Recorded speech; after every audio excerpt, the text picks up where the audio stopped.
বলুন।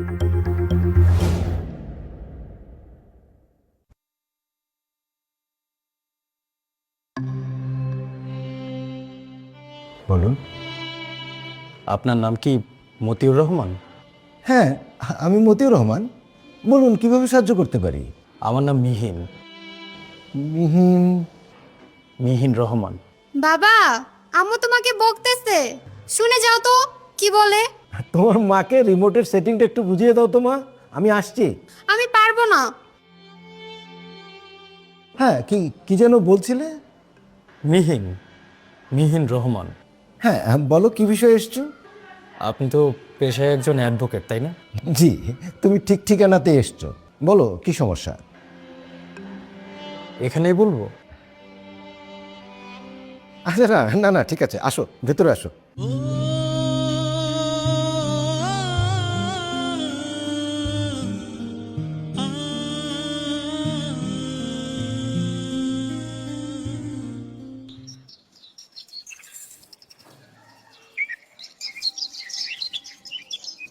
আমার ওই বাড়ি এলে আবার ওই বাইরের লোকজন খুব একটা পছন্দ করে না, তাই তোমাকে এখানে নিয়ে এলাম।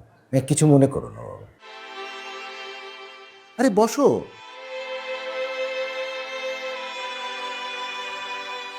এবার বলো, কি জানি বলছিলে তুমি? আমার মায়ের নাম নাজমা বেগম। নাজমা বেগম? মা মারা গেছেন আজকে 5 বছর হলো। আমার মা মারা যাবার ঠিক আগ মুহূর্তে বলেছিলেন আমার বাবার নাম নাকি মতিউর রহমান। আপনার এই ঠিকানাটা তিনি আমাকে দিয়েছিলেন। আমার মা মারা যাবার আগে আমি যখনই জিজ্ঞেস করতাম আমার বাবা কোথায়, আমার মা কখনো জবাব দেননি। আমার ছোটবেলায় মা আমাকে বলতেন আমার বাবা নাকি আমাদের ছেড়ে অনেক দূরে চলে গেছেন। আমার জীবনের একটা সময় অবধি আমি জানতাম যে আমার বাবা মারা গেছেন। পরে অবশ্য বড় হবার পর জানতে পেরেছিলাম আমার বাবা এখনো বেঁচে আছেন। তিনি নাকি তার কোনো এক ভালোবাসার মানুষের সাথে সুখের সংসার করছেন। অনেক সময় আমার মা আমাকে আমার বাবার গল্প শোনাতেন। আমার বাবা দেখতে কেমন ছিলেন, তিনি কিভাবে কথা বলতেন, কিভাবে হাঁটতেন, আমাকে সবই বলেছেন। শুধু বলেননি আমার বাবা কোথায় থাকেন, তার নাম আর তার পরিচয়। সেটাও অবশ্য আমার মা মারা যাবার আগে আমাকে বলে গিয়েছিলেন। তারপর গত 5 বছর আগে আমি আপনাকে প্রথমবারের মতো খুঁজে বের করি। আমি অনেকবার আপনার এই বাসার নিচে থেকে ঘুরে গেছি, রাস্তায় আপনাকে দূরে থেকে দেখেছি, কিন্তু ডাক দেবার সাহস হয়নি। আপনি আবার ভাববেন না আমার আপনার প্রতি অভিযোগ আছে। আপনার প্রতি আমার কোনো রাগ অভিযোগ কিচ্ছু নেই। শুধু আজকে আপনার কাছে একটা আবদার নিয়ে আমি এসেছি। আবদার? জি, আবদার।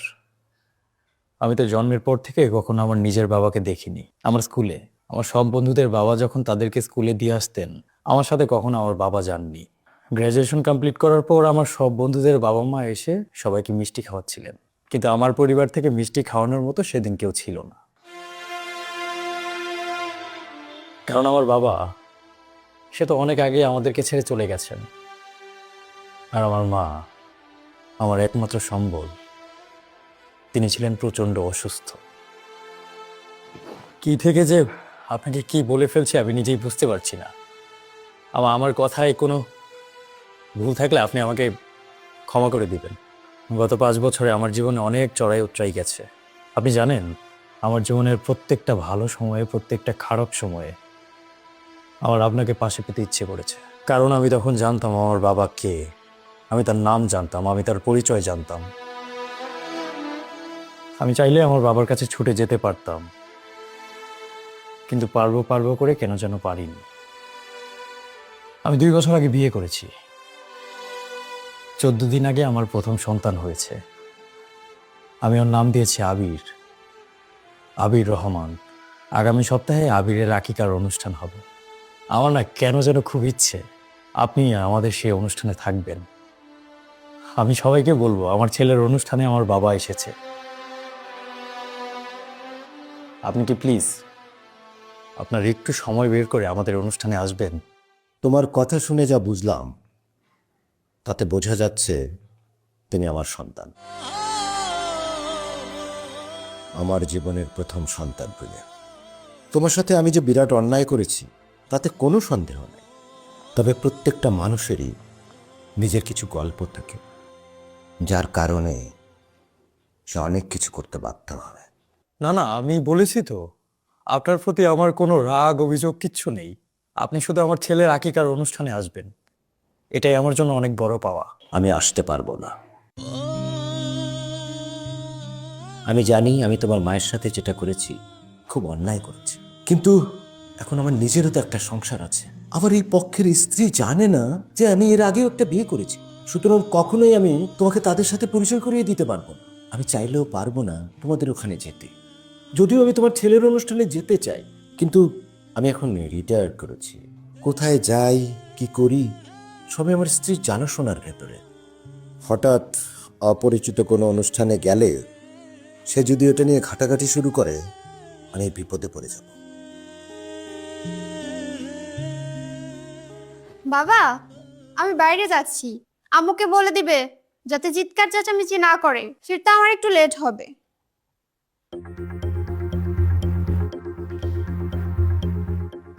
বাবা, উনি কে?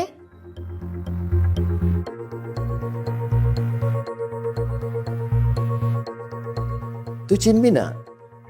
এটা আমার গ্রামের বাড়ির চাচাতো ভাই আফজালের ছেলে।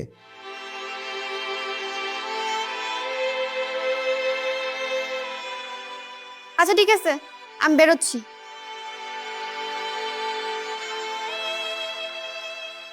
মা মারা যাবার পর আমি ভাবতাম আমার মা আমাকে কেন এত বছর আপনার ঠিকানা দেননি, আপনার পরিচয় দেননি। আজকে আমি বুঝতে পারছি আমার মা কেন এতগুলো বছর আপনার পরিচয়, আপনার ঠিকানা আমাকে দিতে চাননি। আগে আমার খুব করে আফসোস হতো কেন আমার বাবার পরিচয় আমার কাছে নেই, কিন্তু আজকে না আফসোস হচ্ছে যে কেন আপনার মতো বাবার পরিচয় আমার কাছে আছে। এখন আমার মনে হচ্ছে আপনার মতো বাবার পরিচয় যদি কোনোদিন আমার কাছে না থাকতো, আমার জন্য হয়তো সেটাই অনেক বেশি ভালো হতো। আমার নিজের না দেখা না জানা বাবাকে সারাটা জীবন অন্ধের মতো ভালোবেসে যেতাম, সারাটা জীবন এই আফসোসেই কাটিয়ে দিতাম যে আমার বাবা হয়তো খুব ভালো একজন মানুষ ছিলেন, তিনি আমার কাছে থাকলে হয়তো আমার কষ্ট আরো অনেকটা কমে যেত। আজকে নিজের উপর প্রচন্ড আফসোস হচ্ছে, নিজের উপর রাগ হচ্ছে, নিজেকে মারতে ইচ্ছা করছে, কারণ আমি এতগুলো বছর একটা ভুলের উপর দাঁড়িয়েছিলাম। আপনার মতো জন্মদাতা পিতার সাথে হয়তো কোনোদিন দেখা না হলেই আমার জন্য অনেক বেশি ভালো হতো।